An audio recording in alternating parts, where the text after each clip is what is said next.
มาพี่น้องมาเนี่ก็ฝนยาขายหญ้ากันคือเก่าพี่น้องเลยมากับรถไถคันเก่าๆนี่แหละพี่น้องนี่แหละผลงานที่ผลยาขายหญ้าพี่น้องเอ้ยเออ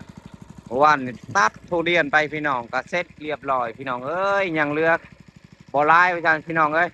ยังเหลืออยู่รวมๆหมดทั้งสวนนี่แหละพี่น้องก็ได้อยู่ประมาณ3-4 ตันได้ประมาณนี้แหละพี่น้องเอ้ยที่เหลือที่ยังบ่แก่รุ่น3ล่าสุดพี่น้องอืม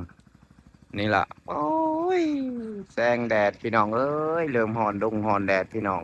เป็นยังไงกล่องสว่างดีอยู่บ่พี่น้องบ่อ่าสายริมคลองพี่น้องอยู่ที่ละยองพี่น้องเอ้ยนี่ล่ะอยู่ที่ละยองอยู่ประเทศไทยพี่น้องหัวใจก็อยู่ลาวพี่น้องทำงานทำการลังสู่ผ่าแล้วก็นาสู่ดินพี่น้องเอฟซีทางใดทางไต่ทางเหนือทางไทยทางลาวเห็นก็กดไลค์กดแชร์ให้ผมเห็ดคลิปหลายๆพี่น้องให้พี่น้องเบิ่งนี่ละพี่น้องภาพก็อาจจะโบนิ่งแน่พี่น้องเอ้ยมือใหม่นี่ละพี่น้องเห็นงานเหตุการณ์ฉีดยากัน2 คนผัวเมียที่วันที่ฉีดบ่แล้วพี่น้องก็พุ่นแหละมันยาสีเหลืองก็ยามันหมดก่อนก็มันหอดเวลาพุ่นน่ะพี่น้องบ่อยากไปจากเวลาเพิ่นมาไล่พี่น้องก็เลยเลิกก็มื้อนี้ก็มาต่อใหม่พี่น้องฉีดยากันพี่น้องเอ้ยนี่ล่ะเออ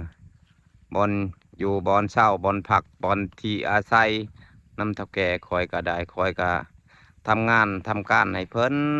พี่น้องฉีดยากับเมีย2 คนต้องต่อยทีมงานทางใต้ทางเหนือทางลูกสมุนแล้วก็ทางหากินมานเฮ็ดหยังมื้อนี้พี่น้องคอยได้ฉีดยาได้พี่น้องเอ้ยทีมงานก็เคย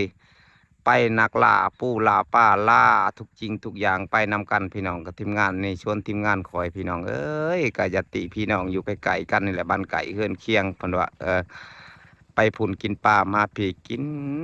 แจวพี่น้องเอ้ยกับบ่มีหยังหลายคอยกะนี่แหละมาถ่ายให้FCเบิ่งเด้อพี่น้องเด้อคลิปนี้ก็สิมีหลายสาระน้อยๆหนึงพี่น้องอ่ะเว้าหลายยายห่างพี่น้องก็เห็นก็กดไลค์กดแชร์นี่เด้อพี่น้องเด้อบายบายห่าง FC ทุกคู่ทุกคน